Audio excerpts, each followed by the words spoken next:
Hello friends, কেমন আছো সবাই? আশা করি তোমরা সবাই ভালো আছো, সুস্থ আছো। আর আমিও অনেক ভালো আছি। আর তোমরা বুঝতেই পেরে গেছো আজ আমি বাড়িতে কত সহজেই সিমাই রান্না করব, আর সেটাই তোমাদের সাথে শেয়ার করব। তো তোমরা সবাই পুরো ভিডিওটা দেখতে থাকো। তো সিমাই রান্নার জন্য যা কিছু লাগবে আমি এখানে নিয়ে নিয়েছি। আর এখানে দেখো কড়াই বসিয়ে দিয়েছি। তো আমার সোনামাকে দেখো এখানে দাঁড়িয়ে আছে যে কখন রান্না হবে ও খাবে। তো চলো, আমি প্রথমে কড়াইতে 1 চামচ ঘি দিয়ে দিলাম।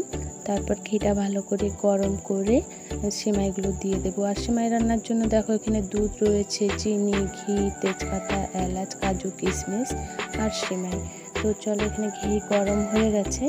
আর তারপর আমি সিমাইগুলো দিয়ে ভালো করে ভেজে নেব।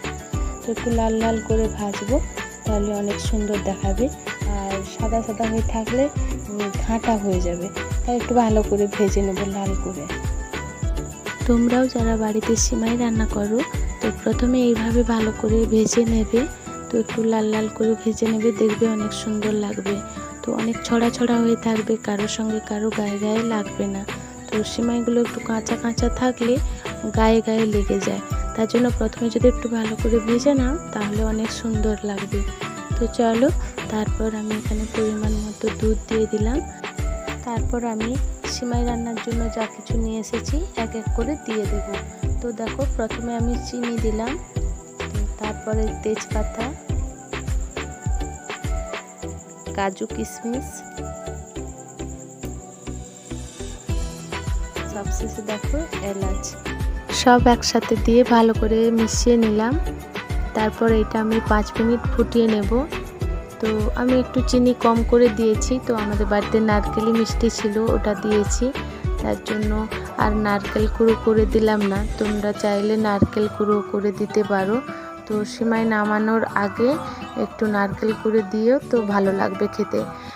আমি আমার মতো করে এই সিমাইয়ের পায়েস রান্না করেছি, হয়তো আরও কিছু দিতে লাগে, আমি জানি না। তো আমি এভাবেই সিমাই রান্না করি, আর সেই ভিডিওটাই তোমাদের সাথে শেয়ার করলাম। তোমাদের যদি ভালো লাগে তাহলে চ্যানেলটি সাবস্ক্রাইব করে লাইক করে দাও।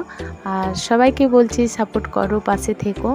তো চলো, আমার সিমাই রান্না হয়ে গেছে। আর এখানে আমি খাবারের জন্য 4টে বাটি নিয়ে নিয়েছি। তো আমার ছেলে, মেয়ে আর তোমাদের দাদা ভাই, আমার বাবার জন্য নিয়ে নিয়েছি। আর কিছুটা সিমাই এখানে আমি কৌটায় করে রেখে দিলাম। তো আমরা যারা রয়েছি পরে খেয়ে নেব। তো চলো, আমার মেয়ে অনেকক্ষণ থেকে অপেক্ষা করে আছে যে কখন সিমাইয়ের পায়েস হবে, ও খাবে। তো আগে ওকে খাইয়ে দিই। তো তারপর আমি এটা নিয়ে যাচ্ছিলাম, তো আমার ছেলে এসেছে। তো যেমনি বলেছে বোনের বাটি কোনটা জিজ্ঞাসা করে ওর থেকে 1 চামচ কমিয়ে নিল।